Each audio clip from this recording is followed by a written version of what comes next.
وما علينا إلا البلاغ المبين. Sa inyo dyan na mga magulang, mga kaibigan, mga kasamahan, mga ginagalang kong kapatid sa pananampalatayang Islam, isang mahalagang paksa po ang ating tatalakayin sa maiksing oras na ito sa araw ng Jumu'ah na naway kapakinabangan natin, kapulutan natin ng aral, kakuhaan natin ng babala awareness laban sa mga ilang mortal nating kaaway. Ang tatalakayin po natin sa oras na ito, yung nabanggit ng ating mga ulama na makaid wa madakhilus syaitan. Yung mga balakin, pakana, patibong ni syaitan.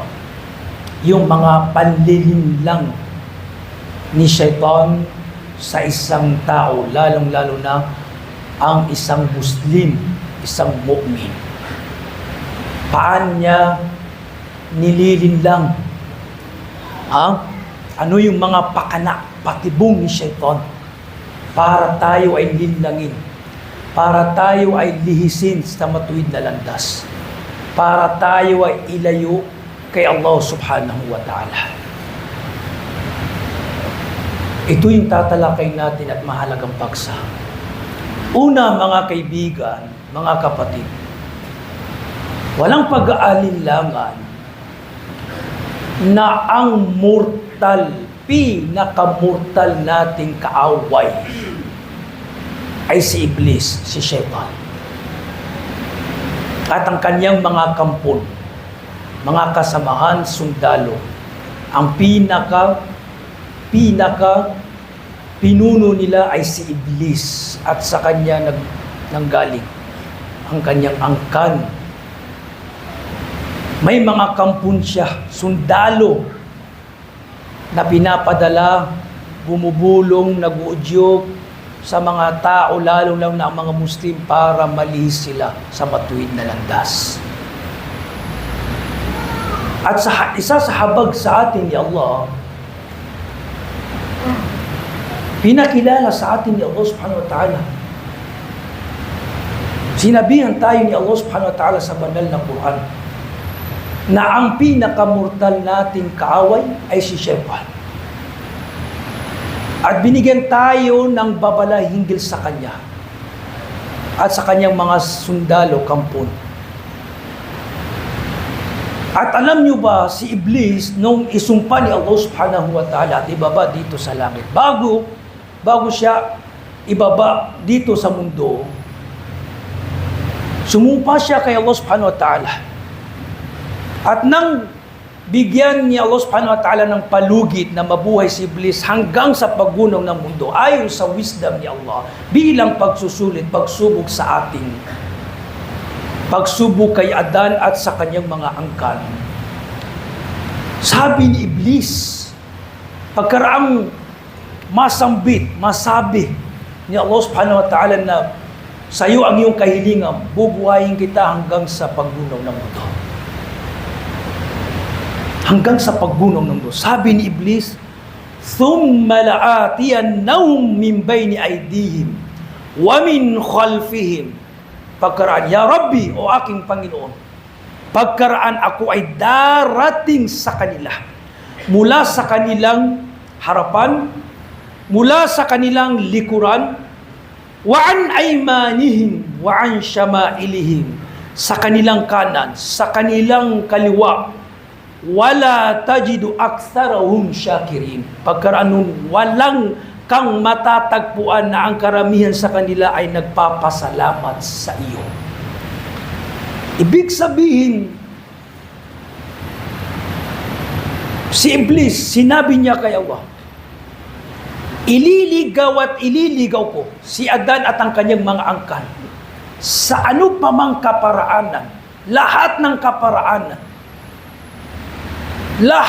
kaparaanan na aking makakaya ay ililihis at ililigaw ko sila sa harap, sa likuran, sa kanan, sa kaliwa, kahit saang banda at anumang kaparaanan. Wala tajidu aktsarahum syakirin.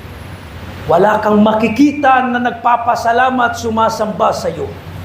Yan ang pangako. Mortal nating kaaway si Iblis. Nagkulang ba sa atin si Allah? Yes, pagsubok, pagsusulit.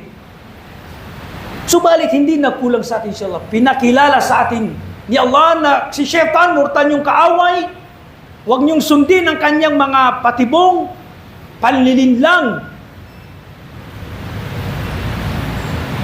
Nagbigay sa atin ng paalala si Allah subhanahu wa ta'ala bilang habag. Pagmamahal, malasakit sa atin ni Allah subhanahu wa ta'ala. Anong sinabi ni Allah? Inna shaitana lakum aduwwum mubin. Inna shaitana lakum adu. Tunay na si Shaitan. Tandaan nyo na sa inyo ay isang kaaway, mortal na kaaway. Fattakhidhuhu aduwa.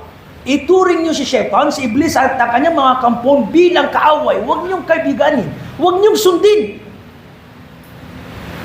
Ito ang babala. Ito ang kasabihan sa atin ni Allah subhanahu wa ta'ala. Ito ang advice sa atin ni Allah subhanahu wa ta'ala. Innama yad'u hisbahu liyakunu min ashabis sa'ir. Dahil ang kanya lamang hangarin ay nagaanya lamang si Shaitan sa kanyang mga kampon taga-sunod na sila ay ipunin, sunugin sa impyernong apoy. Gusto lang ni Shaitan, ni Iblis, na may makasama siya sa impyernong apoy sa araw ng paghukom. Kaya siya'y nag-aanyaya tungo sa paggawa ng kasalanan, tungo sa pagsuway kay Allah subhanahu wa ta'ala. Kaya sino mang sumunod sa kanya, sa impyernong apoy, iyadam nila.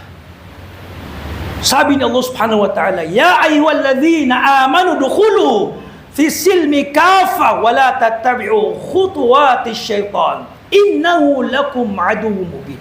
O kayong mga mananampalataya, pumasok kayo sa Islam ng ganap, kompleto. Huwag niyong pagpili-pilian ang mga kautusan ni Allah. At iwasan niyo mga ipinagbawal ni Allah. Wala tatabi'u khutuwati syaitan. Huwag niyong sundin ang mga yapak ni Satanas, ni Iblis. Innahu lakum aduwwun mubin. Katotohanan, siya, si Iblis, at ang kanyang mga kampon ay maliwanag na inyong kaaway. Mortal na kaaway, ibig sabihin. Subhanallah. Napakalinaw. Subhanallah. Mortal na ating kaaway. Pero tignan natin ang ating mga kalagayan. Bakit ang daming mga kasalanang nangyayari? Kahalayan. Ginawa nilang kaibigan si Iblis, si Shaitan. Hindi nila ginawang kaaway. Sinunod nila si Iblis, si Shaitan. Kaya sa araw ng paghukom, kapag sinusunog na ang ilan, pinaparusahan sa impyernong apoy, maghahanap sila ng kanilang masisisi at makikita nila si Iblis. Ya Iblis, ikaw ang nagpalihis, ikaw ang nagudyok, ikaw ang nagpaligaw sa amin. Sabi ni Iblis, sasabihin ni Iblis, hindi ko kayo pinilit. Ito yung binanggit ni Allah sa Quran. Ako ay nag-anyaya lamang sa inyo at kayo ay tumugon. Hindi ko kayo pinilit na gawin, tinulak na gawin. Ako ay nagudyok, nagbulong at pinalamutian. Pinaganda ko sa inyo ang mga haram at kayo ay tumugon, sinunod nyo ang inyong sariling pagnanasa. Kaya wala akong may tutulong sa inyo, sama-sama tayo dito sa impyerno apoy. Yan ang gusto ni Iblis. Subhanallah. Isang sa pinakamalaking patibong, pakana, panlilinlang ni Iblis, ni Shaitan at ang kanyang mga kampon ay yung waswasa, pagbubudyok, pagbubulong, binubulong ka sa anumang oras, kahit natutulog ka, Binubudyukan ka ni Shaitan, binubulungan ka na gumawa ng haram, tinutukso ka, pinifitna ka, ginagawa niya ng lahat ng at ito ay nasasaksiyan natin. Nakikita natin, nasasaksiyan natin, nararamdaman natin. Bakit talamak yung mga kasalanan, kahalayan, zina, at iba pa?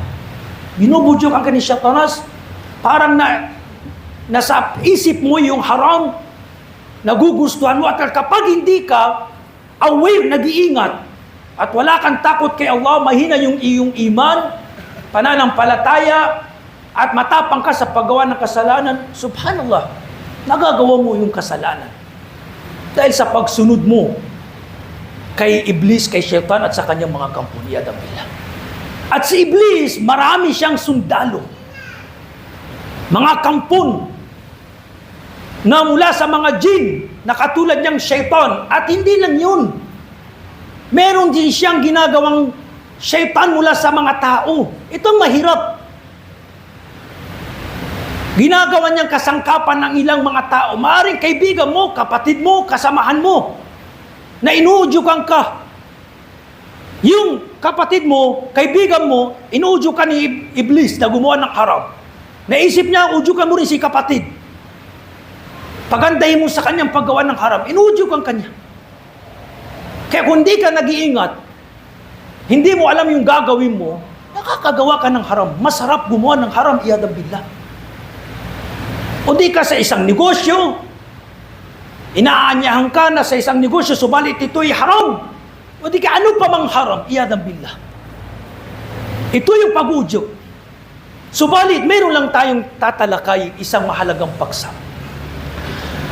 Ang isang pinakamalaking kaparaanan kung paano niya nililihis ang mga mu'min, mga mananampalataya, ay sinisiraan niya ang ating samahan. Lalong-lalo na ang samahan ng mag-asawa. Lalong-lalo na ang samahan ng mag-asawa. Kapag nasisira ang ugnayan ng mag-asawa, siniraan ng mga syaitan o di kaya maaring mula sa mga syaitan na mga tao, higit na nasisihan daw si Iblis. Subhanallah. Kapag nagkakahiwalay yung magkakapatid, nagkakawatak-watak, lalo na yung mga mag-aasawa, sobra daw na sisihan si Iblis. Sabi ng Rasulullah sallallahu alaihi wasallam, tingnan nyo, inna Iblis yad'u arshahu 'ala al-ma' thumma yab'athu sarayah fa'adnahu minhu manzilatan a'zamuhum fitna ila akhir al-hadith. Sabi ng Rasulullah, si Iblis, nilalagay daw niya ang kanyang arsh, trono, sa isang tubig, maaring dagat.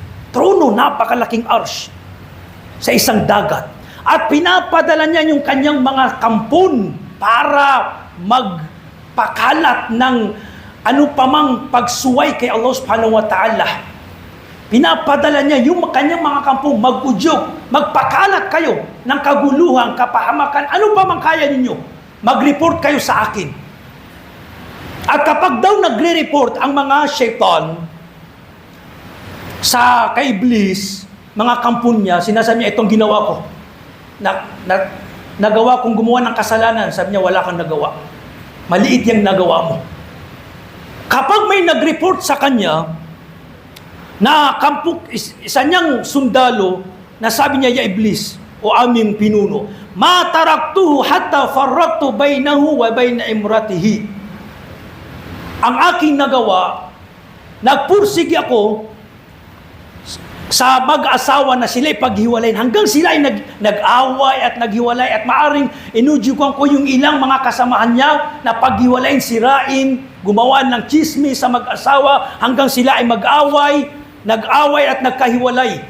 Yan ang aking may re-report sa iyo, Iblis. Sabi niya, ikaw ang malapit sa akin, halika. Pag daw nasobra siyang nasisiyahan, ngayon ikaw ang minal mukarrabin, malapit sa akin, na antas. Kapag may mga nagagawa yung mga kampo na paghiwalay ng mga mga kakapatid o lalo ng mga mag-aasawa.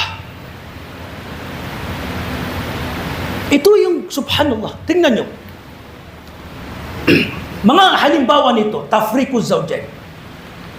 Sinisira ang pinag-aaway natin ang mag-asawa. Ito, malimit lang o itong natatalakay. Pero alam nyo ba, kabilang to sa pinakamalaking kasalanan na ikaw ay maging dahilan ng paghiwalay ng mag-asawa. Talamak ito? Hindi. Talamak.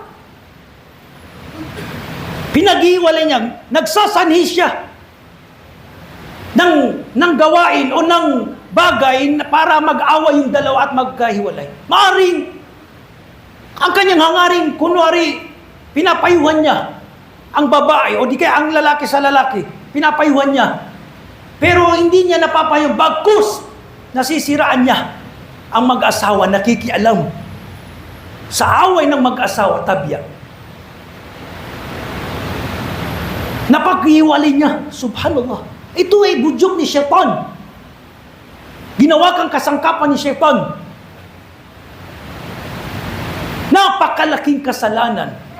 Kabilang sa napakalaking kasalanan at kabilang sa patibong ni Shaitan na higit niyang ginugusto kapag napapaghiwalay mo, napapag-away mo yung mag-asawa. Maaring, subhanallah, may ilan gumagawa ng kwento ng chismis na hindi naman totoo. Hindi natin alam. Baka sinisiraan lang. Baka inggit o di ka gusto, hindi ba pakaling yung tao na may mga ganito na gustong hindi mapanatag. Subhanallah, ito'y sakit sa puso. Sakit sa puso. Kailangan natin magpakukum sa mga ganitong katagian. Subhanallah. Na maaring binubudyukan niyang asawa, ginagawan niya ng kwento, hanggang sa sila ay mag-away, lalo na yung babae, emosyon, selosa. Subhanallah. At nag-umpisang awayin niya yung kanyang asawang lalaki hanggang sa, subhanallah, hindi tayo iniiwan ni Shaitan. Pero ang masaklap, mayroong mga ginagawang kasangkapan mula sa mga tao na ginagawang kasangkapan ni Shaitan para paghiwalayin ng magkakapatid, lalo na ang mga mag-asawa. Anong sinabi ng Rasulullah? Laysa minna man khabbaba imra'atan ala zawjiha. Hindi kabilang sa amin, sabi ng Rasulullah. Hindi kabilang sa akin. Ang sino mang siraan niya ang asawang babae sa kanyang asawa. Yung paghiwalay niya. Magsanhi ng gulo sa magpamilya, sa mag-asawa. Hindi kabilang sa akin. Hindi kayo inibilang ng Rasulullah kabilang sa kanyang ummah. Dahil sobra kang masama kapag gumagawa ka ng ganitong bagay. Pasintabi sa mga taong na, alhamdulillah, nagagawa nila ng tama, maayos, at hindi talaga paninira sa pamilya ang kanilang ginagawa. Pero ang tinutukoy natin, yung talaga na may intensyon siraan ang pamilya, lalo ng mag-asawa. Subhanallah. Yan ang una. Pangalawa, tignan nyo ngayon, nakakarami. Natalakay natin dito yung pagdudwaya. Alam natin, nagbigay tayo ng payo, advice sa mga kalalakihan, sa mga kababaihan. Ngayon, yung lalaki kapag nag-asawan ng pangalawa, no? Uumpisahan o dyukan, bulungan o siraan ang babae kung ano-ano yung sasabihin para lang magselos. Subhanallah. Ito po ay haram. Napakalaking din kasalanan. Katulad din ng nauna, hadith na binanggit natin. Kapag yung lalaki, meron siyang kakayahan, at nagiging pantay makatarungan. Ikaw, na magulang o kasamahan, kaibigan, huwag kang magpayo ng bagay na ikakasira ng mag-asawa. Huwag mo nang pagkialaman. Alam na ng lalaki kung ano yung gagawin niya. Ibang usapan na kung hindi maging makatarungan pantay, pwedeng humingi ng talak, divorce ang babae. Pero yung tinutukoy natin, Gagawa mo pagsisilo. Gagawa ka na, may mga ganito, subhanallah, nag-asawa ng pangalawa. Sister, nakakaya mo yan? Paano mo nakakaya yan? Imbis na advice yan na magsabor, tanggapin ang kadar, palakasin mong iman, inshallah ta'ala, kaya mo yan, pagdadaanan mo. Di bali, kung hindi makatarungan ng iyong asawa, pantay, pwede mong isang gunis ang mamagulang at humingi ng divorce. Pero ang tinutukoy natin, may mga ilang kababahin na, subhanallah, ilan, tabya. O ang maging magulang, subhanallah. Ilan yung mga kasabihan natin ngayon na, bakit hindi kayang tanggapin ng mga ilang kababaihan ang duwaya? Dahil mismo magulang, sila ang nag-uudyok sa kanilang anak, o di kaya kapatid, o di kaya kaibigan. May kasabihan nga na, mas gusto pang kumain ng tain ng manok kaysa yung asawa ko makapagduwaya. Subhanallah. Ganyan. Dumating sa punto na ganito ang pagtanggi, pagkamuhi ng mga ilang kababaihan sa katuruan na ito na ginawang lunas, gamot. At si Allah hindi nag-utos sila na walang kabutihan. Iyadan billah. Kung ito ay kapahamakan, iyadan billah. Hindi mag-utos si Allah subhanahu wa ta'ala. Maliban na ito ay kabutihan. Lunas sa ating lahat. Subhanallah. So, ang nangyari, minsan, halimbawa, pupunta sa isang bahay, nakita ko sila, nag-mall, o parang maraming bit-bit yung babae, daming binili. Ano yan, sister, baka ikaw naman. So, subhanallah, ang nangyayari, naisip ng babae, nag-iinit at nagsiselos at away.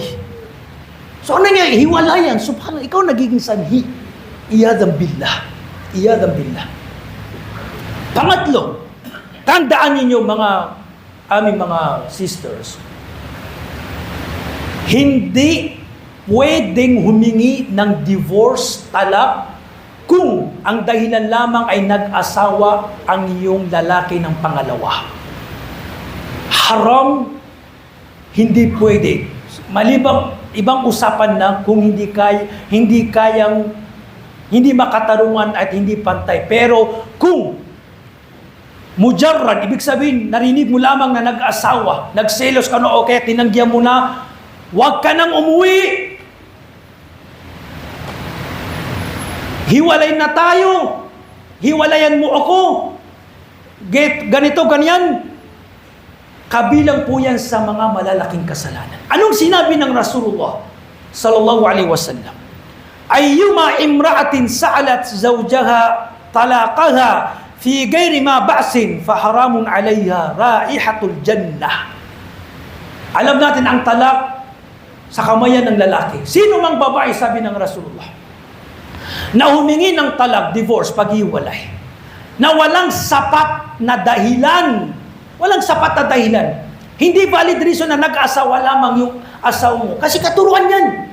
Ibang usapan na kung ilang buwan o ilang araw hindi pantay, hindi makatarungan, pwede ka magsangguni sa imam o sa iyong magulang. Ibang usapan na. Pero ang kadalasan kapag ginagawa ng mga kami, basta kapag nag-asawa ka, hiwalay tayo. Hindi mo na ako makikita at ang ating mga anak. Binibigyan ng babala. Subhanallah.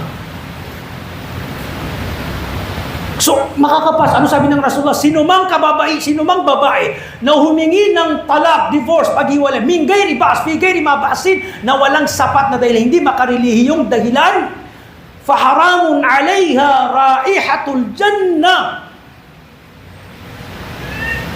Haram, pinagbawal. Hindi niya maaamoy ang halimuyak ng paraiso. Ibig sabihin, pagkakait sa kanya, hindi siya makakapasok sa paraiso. Iyan ang billah. Yan ang kaparusahan ng mga ganitong babae. Subhanallah. Hindi lang, halimbawa mga sisters, konting away lang, hiwalay na tayo. Hiwalay mo ako. Ayaw na kita. Hindi mo lang makuha yung gusto mo. Hiwalay na. Hiwalay mo ako. Napakalaking kasalanan yan. Ibang usapan na kung mayroong kang dahilan o makarili yung dahilan. Halimbawa, gumagawa ng kasalanan ng yung asawa o di kaya hindi niya tinutugunan yung responsibilidad niya. Baka, okay, valid reason yan. O di ka sa duwaya, hindi makatanungan, hindi siya pantay, pinapabayaan yung araw at gabi sa iyo, hindi kanya binibigyan ng gastos. So, pwede kang humingi ng talak, magsangguni sa iyong magulang o sa imam-imam, ulama, pero yung walang dahilan. Kunting away lang, kunting bagay lang. O di kaya selos na hindi naman wala sa lugar. Tapos, panay ang sinasabi mo, hiwalay ito. Hiwalay mo ko. Subhanallah, nakakapasok sa hadith na ito. Sino ang humingi ng talak? Sino mang humingi ng talak? Panganib sa mga sisters, subhanallah. Kapag namatay ang isang sister, iyadang billah, binabanggit natin ito dahil ito ay nakakarami, napapanahunan. Kung may mga konting problem, ang wajib sa babae magsabar. Dahil walang samahan na walang problema. Kalakip natin ang mga pagsubok, problema. Lalo na pagdating sa pagbiyaya o mga rizq. Dahil kami mga lalaki, ang karamihan sa mga lalaki, ang gusto nila, kung kaya niyang dalhin ang isang mall o palengke sa bahay, gagawin niya. Pero minsan, mayroong limitasyon ang lalaki. Basta ang lalaki nagbuwabanat buto. Magpasalamat ka, alhamdulillah. Nagninegosyo, nagbabanat buto ang iyong asawa. Ibang usapan na kung siya ay batugan. Subhanallah. So ito yung paghingi ng talak. Haram, kabilang sa mga malalaking kasalanan. So ito yung mga patibong ni Shaitan. Ito yung patibong, pinakamalaking patibong ni Shaitan, yung inuudyukan ka.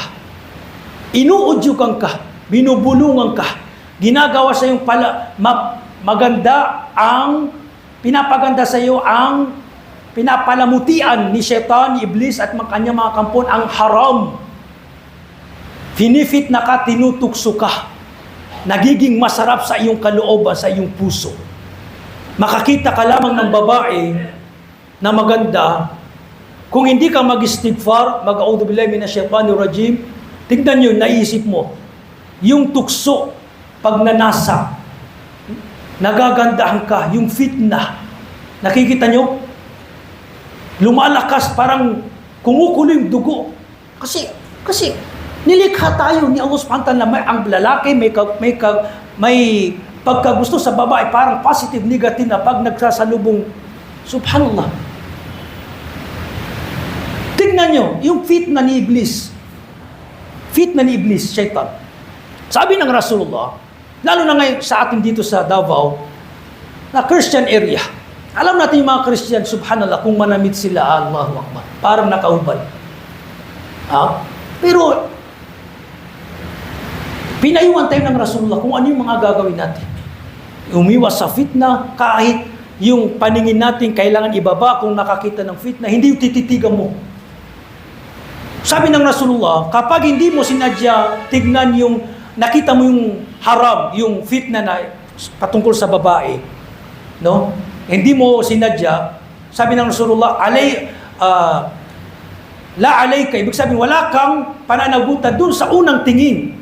Wa alayka thaniya, may pananagutan ka dun sa kung ano na yung mangyayari. Ibig sabihin, kapag may nakita kang babae na maganda, iliis mo yung paningin mo.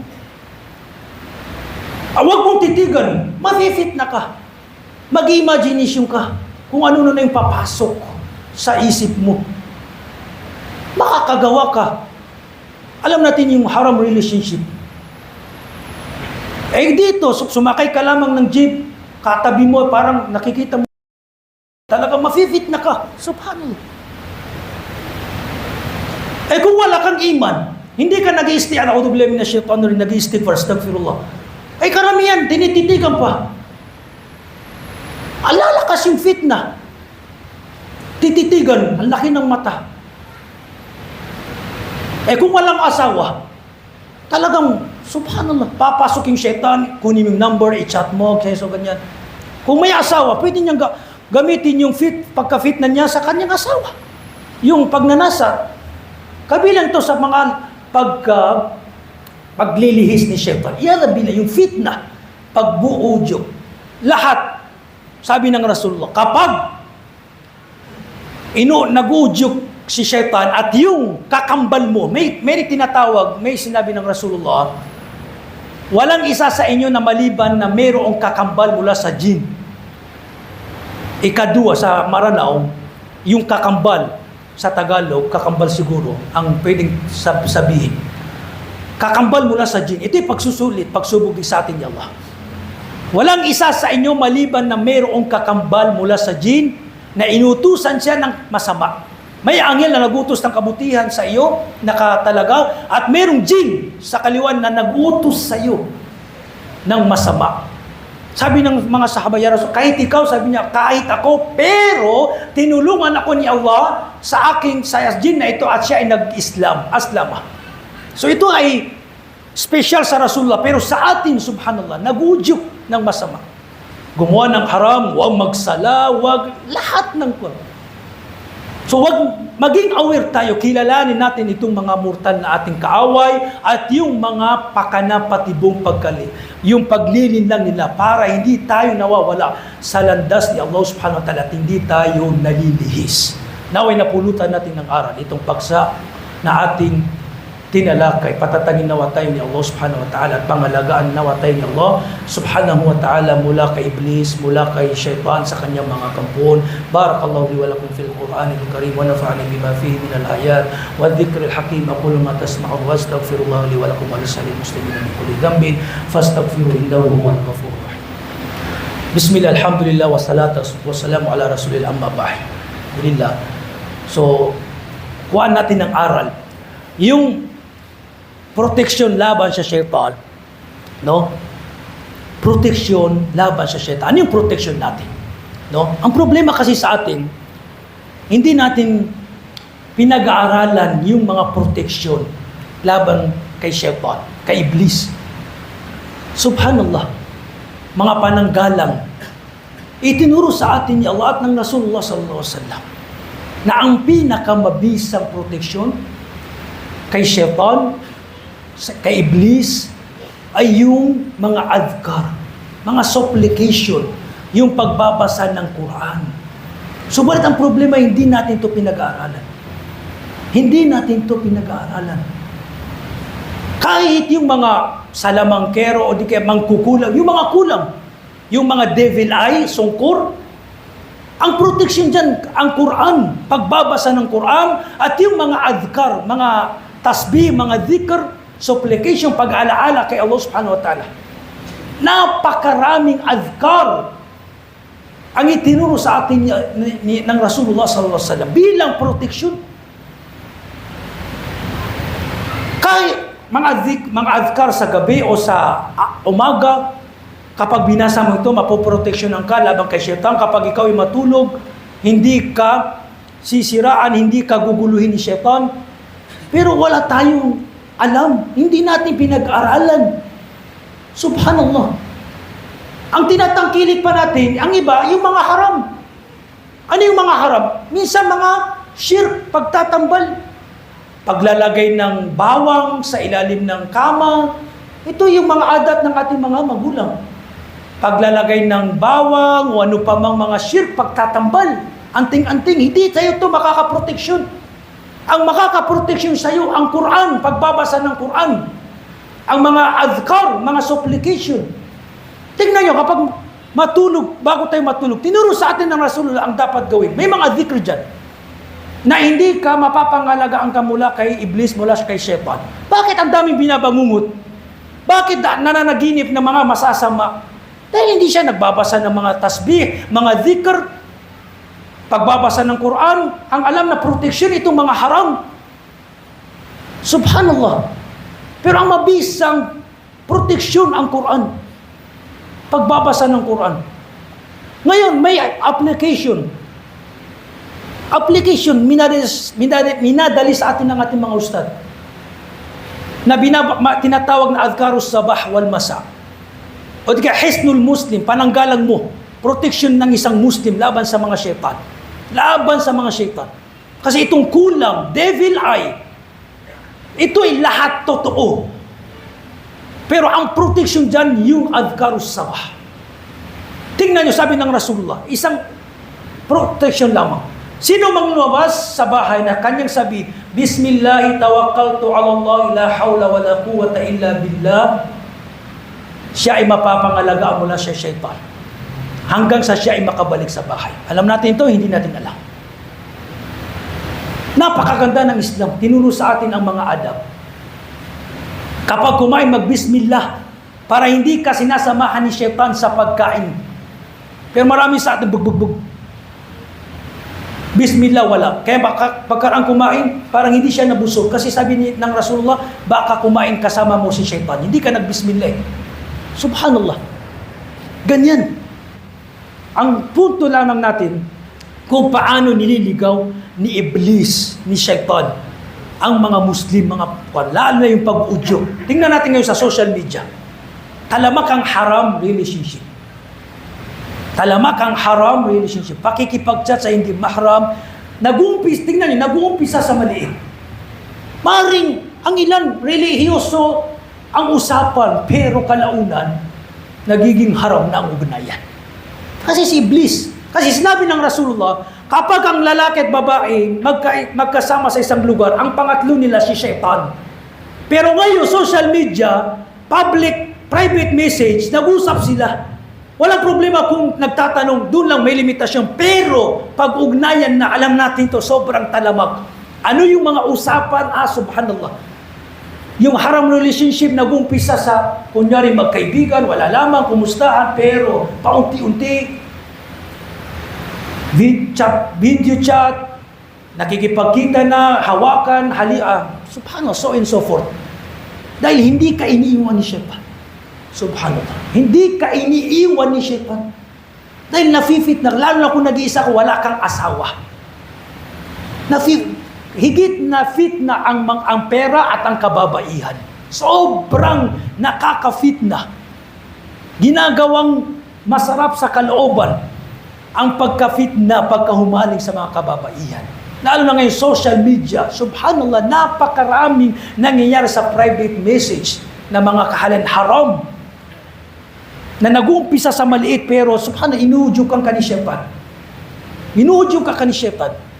Na ang mga babae mahina, subhanallah, napapaniwala sa mga sinasabi, mga flowering word ng isang lalaki hanggang sa nangyari na yung haram relationship, yung zina, yung ganito, ganyan. Subhanallah. Pero isa sa lunas ng fitna na pinayuhan, itinuro sa atin ng Rasulullah, ang pag-aasawa. Ang mabisang lunas sa fitna ay ang pag-aasawa. Kung gusto mong makaiwas sa fitna, ikaw na youth, kabataan, mag-asawa ka. Magpursige ka at gawin mong halal.